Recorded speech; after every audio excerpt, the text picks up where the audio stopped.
This episode is brought to you by Zen Aesthetics in Pereira Construction. At Zen Aesthetics in Oak Harbor, experienced esthetician Adrienne Hawkins goes beyond skincare. She nurtures your soul while rejuvenating your skin. Book your appointment today and find your Zen. Visit Zen Aesthetics on Instagram because self-care isn't a luxury, it's a lifestyle. And a big shout out to Pereira Construction, building strong foundations, beautiful spaces, and a better Whidbey one project at a time. Transfer your home with Pereira Island Construction, where owners Mike and Susanna Pereira bring over 30 years of experience to every project. No upfront payments, you pay only when the job is complete and you're satisfied. Contact Mike for a free consultation and visit Pereira Island Construction to learn more. That's Pereira, P-E-R-E-I-R-A, islandconstruction.com. Pereira Island Construction, building trust with quality work. Hello, my fellow Whidbey wanderers, nature lovers, and people who probably have at least one friend who owns a goat. Welcome back to Local Whidbey with Magsy, where we shine the light on the brilliant, bold, and occasionally bee-covered folks making magic on this island. And today, are you in for a treat? We are talking with the fabulous Marie Fiore, the powerhouse behind Fainting Goat Farms and Whidbey Island Honey. That's right, people, this woman is living the dream, running a farm filled with adorable fainting goats and producing some of the best honey you will ever taste. Now, if you've ever wondered what it takes to run a farm, wrangle goats who literally pass out when startled, and care for thousands of buzzing little honey makers, all while keeping your sanity, Marie has the answers. We'll talk about the joys, the chaos, and the sheer stickiness of farm life, plus why Whidbey is the perfect place for it all. So grab your tea, maybe sweeten it with a little Whidbey Island honey, sit back and get ready for a conversation that's equal parts heartwarming, hilarious, and probably just a little goat-filled.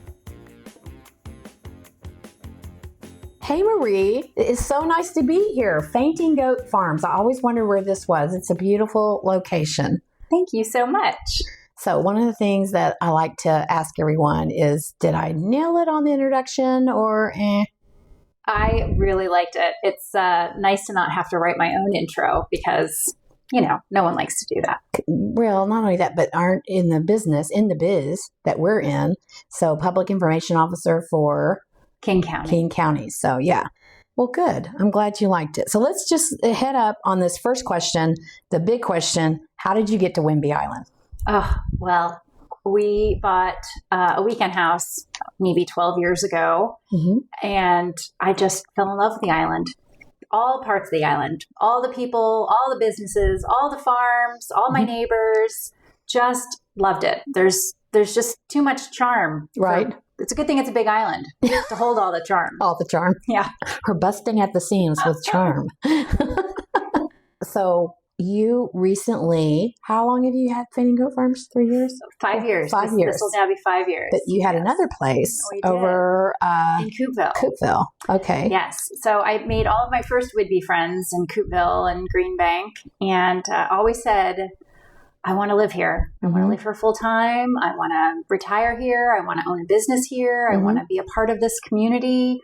How do I make this happen? Right. And we looked for the right place for probably 3 years before coming across this property. Okay. That hasn't been a farm in more than 40 years. Oh, wow. So before they built the house in 1980, it was a hayfield. And okay. The Anderson family would hay it every season. So your background isn't farming. So what drew you to farming? Well, I've been involved in agritourism in previous lives in California in the wine industry. And I'm also a really big proponent of slow food. Right. And That's right. Where all roads kind of should lead to where's your food coming from? Right. Who grew it, who made it, who toiled for it. It's really important to me to know where my food comes from. What's been sprayed on it? Absolutely. Yes. Really, really important to me. Yeah. And so as just a course of enjoying the Whidbey charm, right, I've followed that farm stand brochure and have hit every single farm stand to see, where's the food growing? And I just delighting in, oh my gosh, look, what kind of tree do you think this is? Right. What are they growing here? What's happening? Yeah. Yeah. So Fainting Goat Farms, that is adorable plus intriguing. So what's behind that story? Oh, goodness. Well, when I told my husband I wanted to own a farm, in the course of convincing him of how wonderful it would be and how bucolic it would be to live on a rural property, he didn't have many demands of his own. All he asked for was to have a few fainting goats. Okay. And I pretended to negotiate this point for all of about 5 minutes, because who can say no to fainting goats, really? So Fainting Goat Farms is named by my husband, David, and those are his goats. Okay. So explain to the listener what a fainting goat is. A fainting goat is a myotonic goat, and it is bred to have these genetic characteristics. Okay.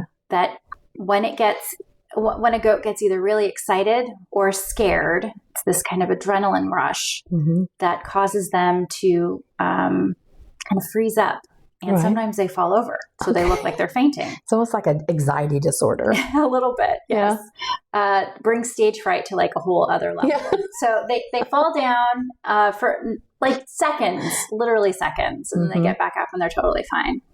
Ours have kind of grown out of the fainting now that they're 4 years old. Yeah. But when they get really excited about something, their back legs kind of do freeze up a little bit. Right. So we don't have anything really high in their pasture because we're a little nervous of them falling. So we keep everything really low to the ground. So where did I read about the teeter-totter story? Oh, yeah. Probably in the Whidbey News Times. Oh, okay. Peanut, one of our female goats, loves the teeter-totter.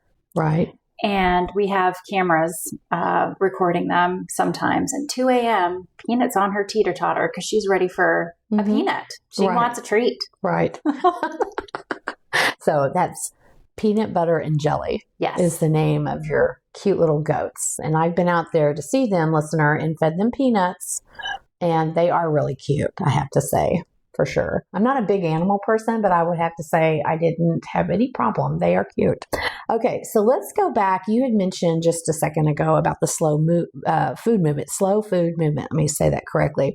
And you explained somewhat about your philosophy and why you embrace that. But let's tell the listener all of your involvement still in Seattle in the slow food movement. Yes, I probably was introduced to slow food in Lodi, California, maybe 20 years ago. And each slow food chapter kind of takes on, their own regional initiatives. And at the time, it was wine in Lodi, California. It's a big wine country kind of area. And so I was involved there. I was also involved in Sacramento in their Farm to Fork movement, where I put on the Farm to Fork restaurant weeks for the California Restaurant Association. And then when I got to Seattle, I was looking to get involved in the food industry and just seen and joined Slow Food Seattle, where they had a really great school garden program and food sovereignty initiatives. And they were fighting against food deserts in urban areas. So it was really my pleasure and privilege to be their board chair for several years in Seattle before moving to Whidbey Island full time. Now, I'll also add that Slow Food Whidbey currently is the largest chapter in the country. How exciting is that? The only reason I know that is because I did join them when I first moved here. Still, I'm a member and I received their newsletter and I saw that and I was extremely impressed.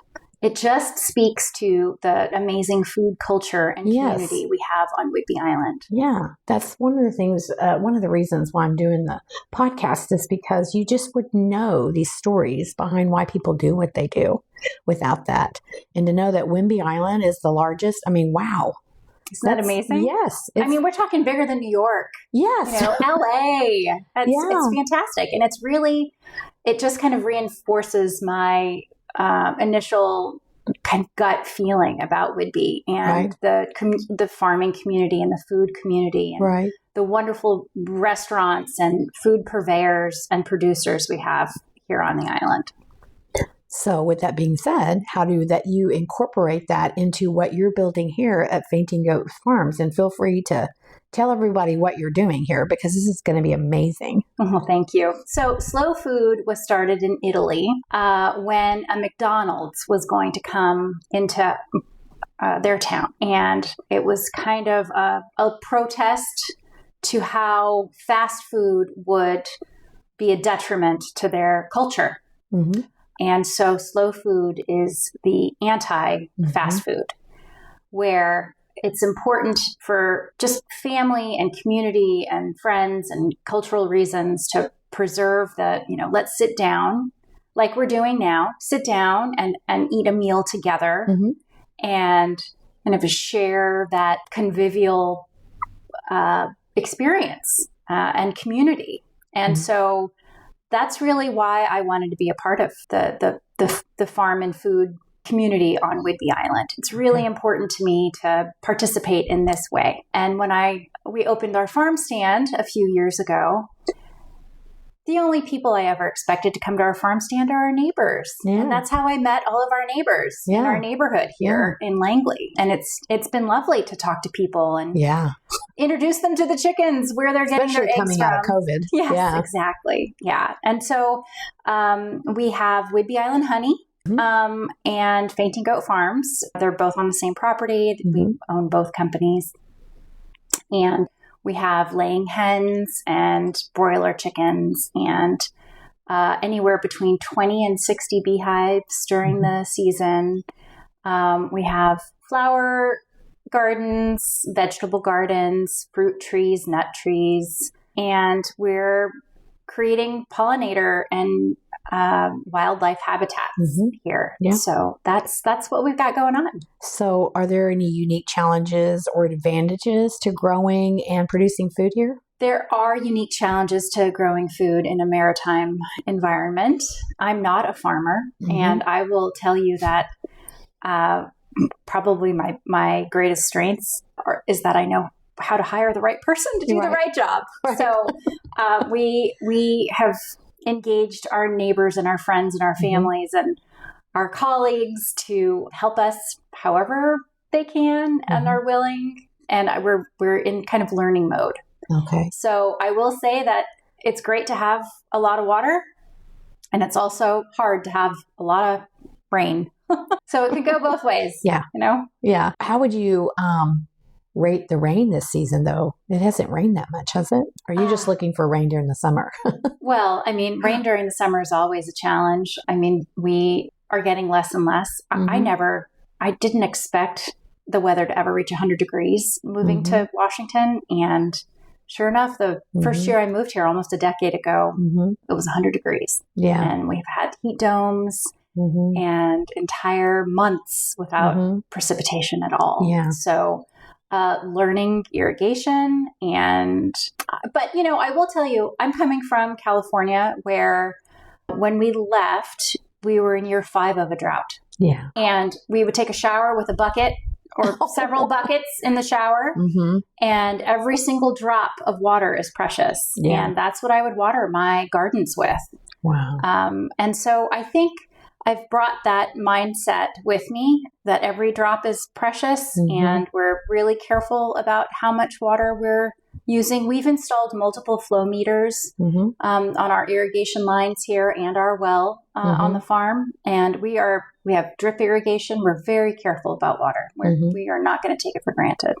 Well, that's always good to know. I was surprised when I first moved here and landscaped my property. We went away for a week in the summer and came back and everything was like half dead. And I'm like, what is going on here? Well, on our property, it's half sand. And apparently, when you water something, it just goes straight through. So I was shocked that I had to install a drip irrigation, and we're on a well as well. So we have to be super careful because we're not the only one on it. So yeah, I had to learn all that too as well, not thinking that here, of all places, that we'd have to worry about that. at all. So let's talk about your beekeeping. It's very fascinating. I've watched documentaries on beekeeping, but it also seems a little intimidating. What first got you into it? Well, part of revitalizing this property that we're on and kind of bringing it to life, I literally wanted it to be buzzing with life. So we went from a park-like setting with, a very manicured lawn and topiaries and English hedges to this kind of wild repasturing, rewilding of the property. Right. And my mom asked me, what can I buy you for your housewarming gift? Can I buy you a goat? Can I, do you want, how about I buy you some more chickens? And I work for the Department of Natural Resources and Parks for King County. And my office had just published a blog story on an urban beekeeper at a shoreline who would host hives all over the region. And he also taught classes. And his name is Peter Nolte, and he owns Rainy Day Bees. He has been my mentor and the expert that I have consulted for years about beekeeping. And I told my mom, I said, I want a beekeeping class, please. That's what I would like as my housewarming gift. It's a great gift. So we started down the road of, okay, maybe you'll host some hives on Whidbey Island. It's just I'll pay for your ferry, your ferry ride to, now we have a full out apiary. Yeah. He said, we're not just going to start with one. We'll start with like 5 or 10. And I said, okay. I had no idea what I was getting myself into. Okay. It's a good thing I had an expert on my side because we very quickly, had 20 hives. Yeah. So what's something surprising you've learned from beekeeping? That it's completely unpredictable. There are so many variables. Really, being a beekeeper these days is being a mite manager. Varroa mites are our nemesis. Really? So, good hive hygiene and mite management is paramount. So that leads to a really good next question is, what's the biggest thing people should know about protecting them? Very important to not use herbicides or pesticides. A lot of people don't realize that in trying to kill weeds in your yard, that you can kill the bees and very quickly. So if they land on vegetation that's been sprayed with an herbicide, they bring it back to the hive. And it's not just that one bee that is affected. It's the entire hive. Does it also affect the honey that we're eating in the jar? I'm sure it could, but I'll say that, honey is just such a miracle food. It has all these antifungal and antibacterial properties. It's just amazing. Yeah. But we have to keep the bees alive to get that. So honey making seems like it's a big process. Can you walk us through how to go from hive to jar? Oh, goodness. Well, summary. No, yes, go ahead. All the deets. You'd be amazed how much feeding is actually required of bees. Oh, okay. So we have what's called these dearth periods. Winter is one of them, when there is nothing blooming and they have nothing to eat. So believe it or not, beekeepers have to feed their bees when it's not honey making season. Okay. So it's a process of feeding and then growing the bees in the spring. Come April, May, we're going to be in let's get these bees fully populated. We want the queen to be laying lots of eggs and making lots of babies because they're workers for the most part they're going to go out and forage and make the honey. But right now they actually hibernate, right? Kind of. Right now they're active in the hive, but they won't leave the hive unless it's about 50 degrees. Okay. So right now they're keeping the queen warm. They're, being careful with their food stores. But in just a couple of months, they'll be out flying around looking for what can we eat? What can we, they'll need pollen to feed the babies and nectar to make the honey. And sometimes those are two different plants. So once we get to honey flow, and we're sure that the bees have more honey than they need to survive, then we'll consider how much we're going to pull from that hive. And we'll uncap it, which is this wax cap that goes over the top of a frame of honeycomb. We'll take that wax cap off and put it in a spinner that will, through centrifugal force, pull the honey out without damaging the honeycomb. Okay. Because the wax comb is truly a beekeeper's gold. Right. It's not the honey. It is the honeycomb. It's that framework that takes the bees so much energy to create. So we want to preserve that and give that back to the bees to refill with honey. Right. And then we have to warm it up slightly to get it to flow, to jar it. But our honey is raw. It's unfiltered. And when I say it's raw, it means that it's not heated above 90 something degrees. Right. So we just want it in like a very warm room temperature. Okay. In order to get it to flow. So we'll put, heating jackets on the buckets and barrels, but we never want it to get above 100 degrees. Because that starts to degrade the honey and the enzymes that everybody loves raw honey for. That's the value in raw honey. So, listener, I'm very fortunate that I'm sitting at her table and she's made me a wonderful spread of crackers and cheese and honeycomb. So, what is your favorite way to eat Whidbey Island honey? Is it like in your tea? Drizzled on cheese? I have all that in front of me, just so you know. And it's very enjoyable. And she has given me some before, and it's very delicious. So what is your favorite way? I think honeycomb is a special treat. As I just mentioned, it's the most laborious thing that the bees make. And so I really savor it. And I love it with great cheese.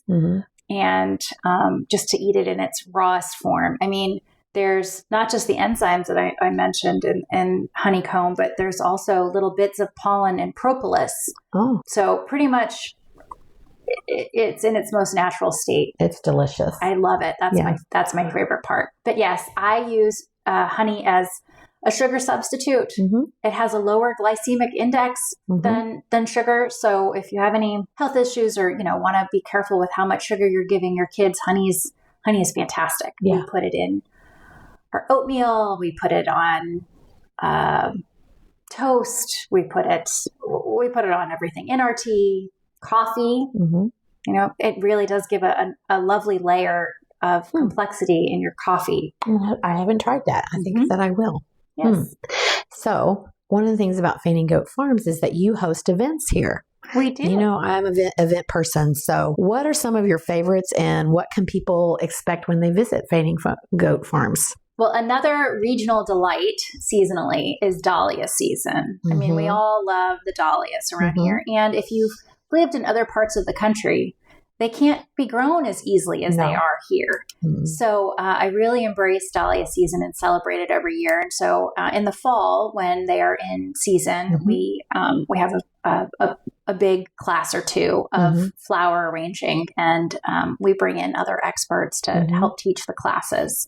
We are also going to host a spring class this year because our region also grows so many tulips and daffodils and just, naturally blooming greens and trees are blooming and budding. And we want to invite people to experience that here on the farm. We plant thousands of bulbs every year. Yeah. Thousands and thousands and thousands. Yes. And we want to share Very that. Impressive. Yeah. Yes. Okay. So what is the most unexpected or memorable moment you've had hosting an event on your farm?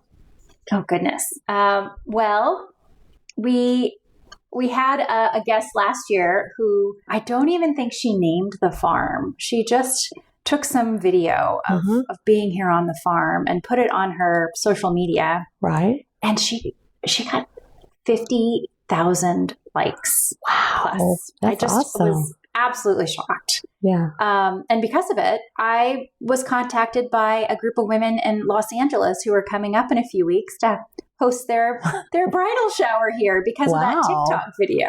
Wow. So really amazing. Yeah. Wow. She tagged you, right? She didn't. Actually. She did? Oh my gosh.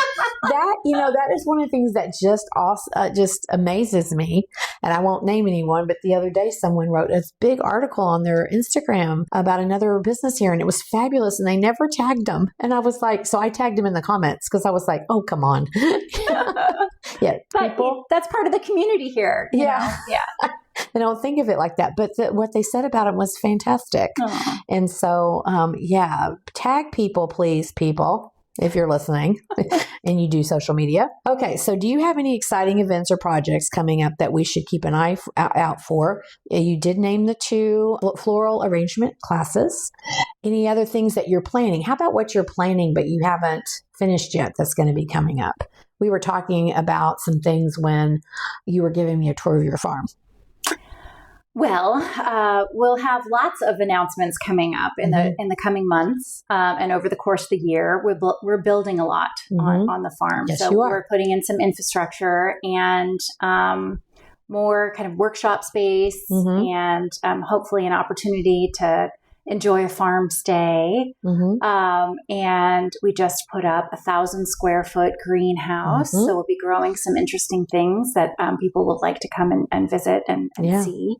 And we like to collaborate with folks on the island. Yeah. We've done classes and demonstrations with different restaurants and the Whidbey Island Distillery and Hierophant Meadery and Beer Cootery and Old Spots Bistro and Green Bank Farm. So we'll definitely be announcing more events and more collaborations and more opportunities to meet us, visit our farm, and enjoy our honey and flowers and goodies. And to meet peanut butter and jelly. Yes. The goats. Okay. So outside of farm life, what do you love most about living on Whidbey? Any favorite local spots? Oh gosh. You'd like to share? So many. I mean, I just named a few that I've become good friends with. But I will have to say that every single town on the island has something special. And as I've mentioned earlier, this sense of community is really amazing. It's everyone knows each other. They talk about multiple degrees of separation on this island. It's probably just 3. Right. So I really, really have enjoyed making friends. And I also mentioned earlier, needing expertise and subject matter experts. And all you have to do is put it out into the Whidbey universe, or on one of our many bulletin boards. Yeah. And you'd be amazed at the response that comes back to you. And because of that, I wouldn't want to live anywhere else. Right. Oh, so if someone is dreaming of starting their own farm like you did, what's one piece of advice you'd give them? Advice that I should have taken myself, I suppose. I guess I would say, really reach out to the farming community that's here, that has probably experienced every challenge that you're going to experience, and use that collective knowledge base. There's no way you can do it all on your own. There's no possible way. You need your fellow farmers and friends and community members to make it work. Whether it's a piece of equipment you need, or sourcing seeds or bulbs or animals, or even just being able to go away for a weekend.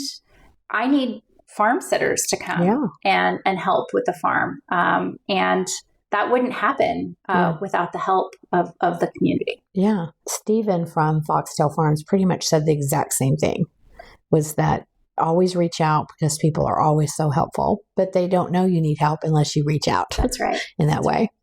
Okay. So how do you hope the community will grow or evolve in the next 5 to 10 years? Well, I hope that there are some more opportunities for young people to move to the island. I think that our housing crisis is really a barrier, and I hope that workforce housing gets established. And I hope that there's just some room in folks' hearts to let the community grow a little bit more. And welcome people with open arms, understanding that there are always constraints being on an island. There are resource limitations, but I really do hope that the community continues to grow and embrace and love each other. And that's what I'm hoping for. That is an overarching sentiment. But one of the things that stays with me from Todd Hipsher, the P&W birdie, said to me, he said, I always wondered what my life would be, how my life would be different growing up if I had been raised here. And he said, I don't have any children, but I want people to be able to raise their children here. And I was like, yeah. I mean, he said, it's magical. And can you imagine? He said, can you imagine being raised here? And so, yeah, I agree with you 100% on that. Okay. So is there lessons the community has taught you? Oh, so many. Learning how to live in a small town is an adjustment. If you've lived in a big city before, it's so true. It's wonderful. But there, like I said, you also have to be a little resourceful to figure out where you're going to eat on a Monday night. Right. I absolutely support local. I want to buy everything from my friends and neighbors. I want to, do as much as I can to help lift the economy and, like I said, support my friends and neighbors. But it takes some compromise sometimes. It's really a matter of like, what's important to you? What are your values? What's, I'm probably not being very, very eloquent here, but it's just a matter of, yes, like I said, being resourceful. Yeah. For some of us, myself included, that moved here from bigger cities, Mike and I have always been people who cook for ourselves and haven't been, even though we're foodies, eating out that much. But then when you're an empty nester and you don't need to worry about that, you want to run out and get something to eat. So yes, you have to be resourceful. But one of the biggest things I had to get used to, or in smaller towns that I didn't know, is half the week, especially when it's not summer, businesses are closed. And I understand why. Totally understand why. You don't want to hire someone who you're paying all day long and nobody comes into your store. I totally get that. But that was something that I had to really get used to, because in a bigger city, it doesn't matter if it's Tuesday or if it's Saturday, you can run to whatever your favorite store is. But to your point about community, another interview I had, he was telling me that you can walk into Goosefoot grocery store and you can see the principal and talk to the principal of the school, or you just saw a musical group and you see the drummer you just saw and you can say hi and have a conversation. And so that isn't anything you're going to find in bigger cities. You're not going to run into the principal. You're not going to run into the drummer of such and such band. And that's the beauty of this community, is in living in a smaller place. However, my husband, who grew up in a town of 6,500, many things I've said, he was like, you got to understand this is a small town. This isn't going to happen. This isn't going to happen. And he says what you did. You just have to be resourceful. And it's absolutely true. No reason to complain. No reason to be upset. Just be resourceful. I wouldn't have it any other way, though. So yeah. Please don't take it to think that it's a complaint. I love not it. At all. And it's taught me patience. Yep. And made me reevaluate my values and my convictions, and where do I want to vote with my money, spend my money. Yeah. And where do I want to support, and how do I want to be seen by the community? How am I going to show up to make sure that I'm. And what does it say about us too, that we would complain about not being able to get something right away? It does make you reevaluate yourself. Like, God, what a whiner. We're so used to getting something right away. You don't need something right away. And then you might even forget that you even needed it. That's right. In the first place. Okay. So where can people find your honey and how can they support the work you're doing? Well, I've been supported by so many amazing small businesses on the island that carry our honey and products, but I'm on the board of Whidbey Island Grown. So I have to give a shout out for the food hub that you can go online to Whidbey Island Grown and place an order from either us or one of, I think we probably have like 50 producers, and it'll be delivered to your home on the south end or to one of 5 locations across the island. Right. So we also have a farm stand at our farm that's almost always open. It's an honor stand, and we stock it there. And you can find us at, like I said, many different businesses across the island. Yeah, I've seen your honey. If I start naming them all, I'm going to forget somebody. Yeah. And I would hate to, hurt their feelings. I don't want to leave anybody out. So do you have a website? We do have a website. Okay. It's faintinggoatfarms.com. And she's also on Instagram and Facebook, correct? We are. It's Fainting Goat Farms _WA or Whidbey Island Honey. Okay, great. Well, thank you so much, Marie. I've just enjoyed this interview so much and the view of looking at your whole farm out here. Well, part of it. You still have some back here too as well. So this is very nice. And thank you for the wonderful tray of food and the wine. I really appreciate it. I hope you enjoyed yourself too. Thank you so much for coming to visit. You're welcome. That's a wrap on another episode of Local Whidbey with Magsy. Whether you're all about island life or just island bound in spirit, I hope you all are audacious islanders. Yes, that is a plug for my merch. Thanks for tuning in and celebrating the people, places, and magic that make Whidbey Island so special. Don't forget to share the love, tell a friend, leave a review if you have something positive to say, and follow along for more stories from our audacious island. Until next time, keep it quirky, keep it local, and keep loving Whidbey.